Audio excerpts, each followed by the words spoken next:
Dejusticia.net, tu academia de oposiciones de justicia online, patrocina este vídeo. Dejusticia.net.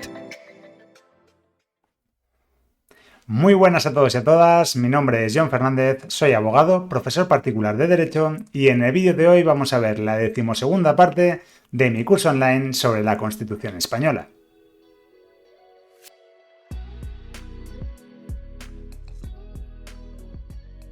En este vídeo, y tal y como os adelanté la semana pasada, vamos a terminar de ver el título segundo de la Constitución española. Pero bueno, antes de nada y como siempre digo, si es la primera vez que me ves en pantalla, lo mejor que te puedo aconsejar es que acudas a la descripción de este vídeo, donde te voy a dejar un enlace a una lista de reproducción que he creado con todas las demás partes del curso para que así lo puedas ver y te puedas poner al día. Si ya lo has hecho, te doy la bienvenida a esta 12ª parte del curso online, donde tal y como te adelantaba, vamos a terminar de ver el título segundo de la Constitución española.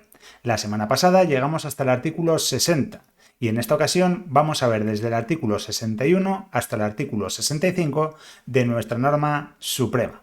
Recordamos, la semana pasada estuvimos viendo un poco las características que tenía la figura del rey, estuvimos viendo un poco la sucesión a la corona y nos centramos en dos figuras muy importantes que eran la regencia y la tutela. Pues bien, en esta clase lo que vamos a hacer es terminar de ver la corona, este título segundo, y lo vamos a hacer a través del estudio de los juramentos que tienen que hacer tanto el rey como el príncipe heredero. Luego veremos las funciones que tienen, en este caso, el rey.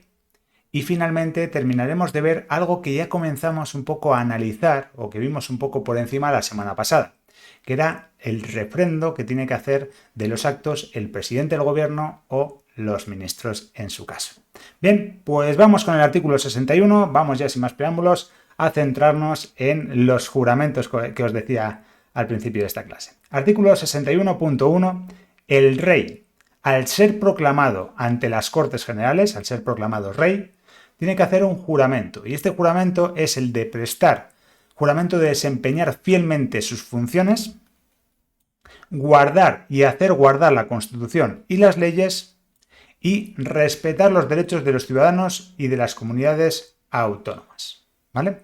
Tiene que hacer un juramento que comprenda estas tres cuestiones. Repito, primero, desempeñar fielmente sus funciones, guardar y hacer guardar la Constitución y las leyes, y tercero, respetar los derechos de los ciudadanos y de las comunidades autónomas. Yo cuando veo un listado de estos camuflados, siempre os voy a recomendar poneros un post-it al lado y poner 1, 2 y 3. ¿Para qué? Para que así, cuando nos lo pregunten en formato tipo test, sepamos que hay 3 y nos quieran sonar, que va a ser mucho más sencillito que si lo vemos así de golpe en un párrafo. ¿Vale? Perfecto, eso es lo que tiene que hacer el rey. ¿Pero qué tiene que hacer el príncipe heredero?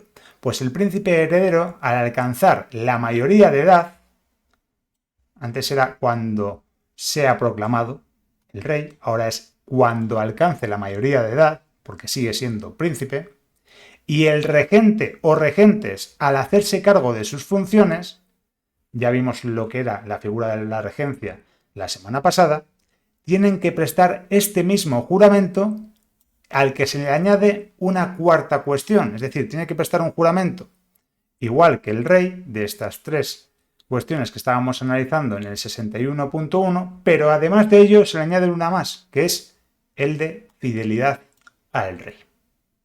¿Vale? ¿Se entiende? Perfecto. Pues aquí, si ponemos 3 y aquí 4, también nos podría valer. ¿Vale?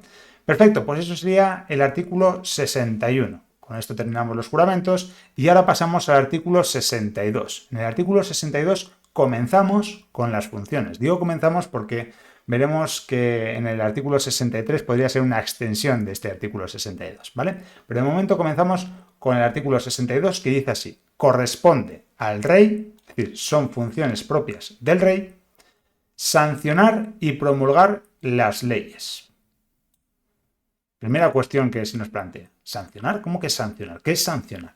Si no somos técnicos o expertos en derecho, si es la primera vez que nos ponemos a estudiar una norma, que cabe el caso de que sea así para muchos de nosotros, cuando vemos la palabra sancionar, lo primero que se nos ocurre es poner una sanción. ¿Tiene que poner una sanción por alguna infracción que se ha cometido? ¿Y por qué sanciona una ley? Pues bien, dentro de esta acepción, dentro de las acepciones que tiene la RAE acerca de este término, nos tenemos que quedar en este caso con la tercera, ¿vale? La que siempre se nos viene a la mente es la pena que una ley o un reglamento establece para sus infractores. Eso le conocemos como sanción. Pero en este caso tenemos que entender sanción como el acto solemne por el que el jefe de Estado, que ya sabemos que es el rey, lo estudiamos la semana pasada, confirma una ley o un estatuto. Es decir, cuando hablamos de sancionar y promulgar leyes, es que confirma que se está llevando a cabo una ley. El rey no tiene poder legislativo, el poder legislativo lo tienen las Cortes Generales, pero el rey se le da esa función de confirmar lo que hacen las Cortes Generales en cuanto a las leyes se refiere. Lo confirma, es decir, lo sanciona y las promulga, ¿vale? Primera de las funciones que tiene el rey. Segunda, convoca y disuelve las Cortes Generales y convoca elecciones en los términos previstos en la Constitución. Esto es algo que veremos en posteriores títulos de esta misma norma, ¿vale? Pero bueno, de momento nos quedamos con esta segunda función, convocar y disolver las Cortes y en su caso también convocar las elecciones. Además, convoca a referéndum en los casos previstos en la Constitución, ¿vale? Es quien convoca los referéndums, el rey. Propone al candidato, el candidato a presidente del gobierno y en su caso lo nombra, así como también pone fin a sus funciones en los términos previstos en la Constitución. También es algo que analizaremos, cómo se nombra al presidente del gobierno, cómo se le elige. Pues eso es lo que vamos a ver también cuando veamos ese tipo de cuestiones en las funciones del gobierno, en este caso de su presidente, ¿vale? Pero quedamos como cuarta función que tiene en este caso el rey, proponer al candidato a presidente de gobierno, nombrarlo. Si después de esa proposición las Cortes Generales han querido que esa persona sea presidente del gobierno, pues también lo nombra y pone fin a sus funciones de la forma que vamos a ver en la Constitución.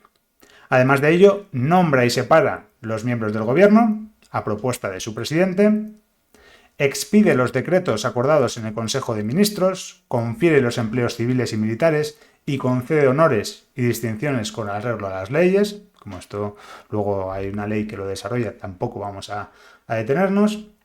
Es informado de los asuntos de Estado y preside a estos efectos las sesiones del Consejo de Ministros cuando lo estime oportuno a petición del presidente del gobierno. Es decir, cuando se reúne el Consejo de Ministros no va a estar siempre el rey, ni mucho menos. Pero si lo estima oportuno y si lo pide el presidente del gobierno, lo va a estar ahí presidiendo, ¿vale? El Consejo de Ministros, cuando se juntan todos. Además, pregunta de examen, lo suelen realizar bastante. ¿Quién ejerce el mando supremo de las Fuerzas Armadas? El rey. Artículo 62.h, ¿vale? Ejerce el mando supremo de las Fuerzas Armadas. Apartado punto I, tenemos que ejerce el derecho de gracia, con arreglo a la ley, pero no puede autorizar indultos generales. ¿Qué es el derecho de gracia? Nos podemos estar preguntando. Por lo mismo, si es la primera, si acabamos de comenzar a estudiar las normas, empezamos con la Constitución española y derecho de gracia, ¿qué es? ¿Que se rían un poquito? No. El derecho de gracia es cuando se le puede perdonar, es la posibilidad que tiene alguna autoridad, en este caso la posibilidad que tiene el rey, de perdonar a alguien o de condonarle una deuda o de modificarle en caso de que haya cometido un delito, ¿vale? Es decir, le perdona la condena que se le pueda imponer o se la modifica, ¿vale? Se le pone un poquito más leve. Ese sería el derecho de gracia, ¿vale? Pero ojo con esto, porque a continuación nos dice que no podrá autorizar indultos generales. En este caso, esa posibilidad que existe en el derecho de gracia se divide en dos, en indultos generales y en indultos particulares. Los indultos generales, es decir, oye, pues mira, todo aquel que haya cometido este delito se le perdona. Pues en este caso no puede hacer eso el rey.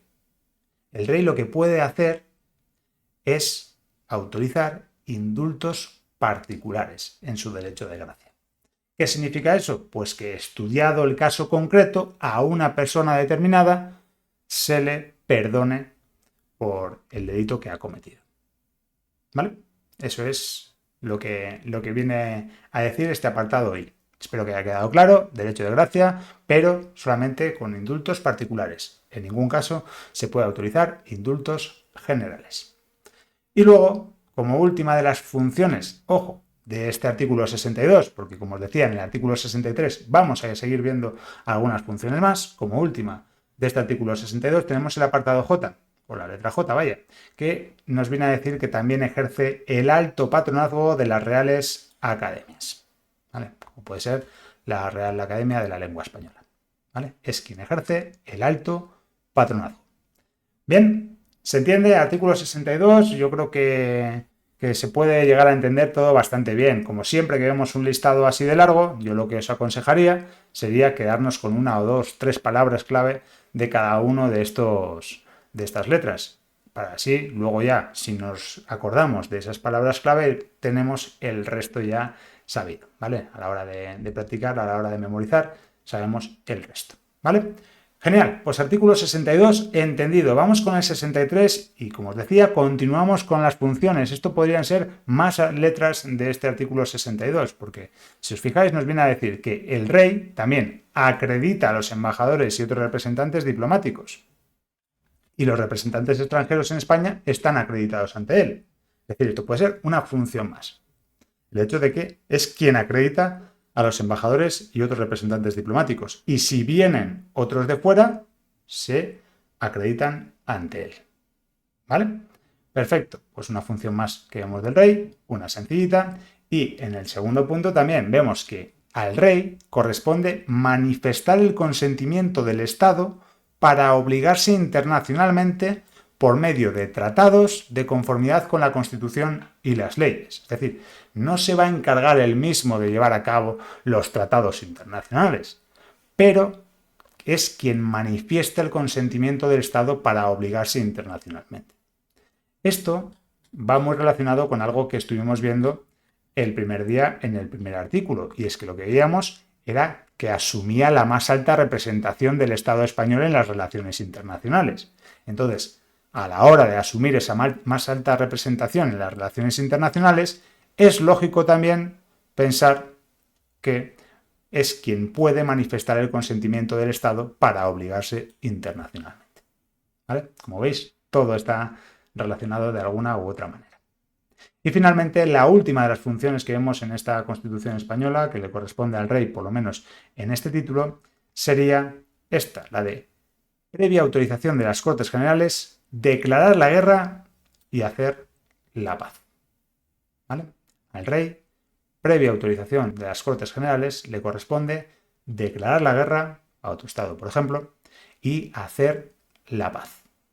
¿Vale? Perfecto. Pregunta de examen. Esto que está aquí en medio también, previa autorización de las Cortes Generales, porque como sabemos es una monarquía parlamentaria. Aquí tenemos en cuenta los dos, al rey en la parte de la monarquía y a las Cortes Generales en la parte del Parlamento. Bien, artículo 63 comprendido. Con esto terminamos las funciones y vamos a ver cómo se refrendan los actos del rey. Luego, bueno, hay una función más en el artículo 65, lo de nombrar libremente los miembros civiles y militares de su casa, pero bueno, eso ya es harina de otro costal, como se suele decir. ¿Vale? Vamos con el refrendo. Como ya estuvimos viendo, el rey es inviolable y no está sujeto a ningún tipo de responsabilidad. Y veíamos también la semana pasada que los actos del rey eran refrendados según el artículo 64. ¿Y qué nos decía ese artículo 64? Que los actos del rey serán refrendados por el presidente del gobierno y, en su caso, por los ministros competentes.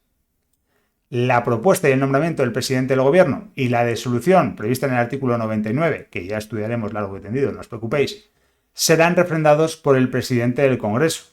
¿Por qué? Porque no va a ser el propio presidente del gobierno quien refrende el acto por el cual se le nombra, por el cual se disuelve al gobierno, ¿vale? ¿Se entiende, no? En este caso, no es el presidente del gobierno quien refrenda el acto del rey, sino es el presidente del Congreso, que ese matiz no lo hicimos el otro día, pero ahora ya lo aclaramos y lo completamos. ¿Vale? Entonces, ¿quiénes refrendan los actos del rey? Principalmente el presidente del gobierno y principalmente, en su caso, los ministros. Pero también cabe la posibilidad de que sea el presidente del Congreso, cuando sea para la propuesta y el nombramiento del presidente del gobierno y la disolución prevista en el artículo 99 que ya estudiaremos.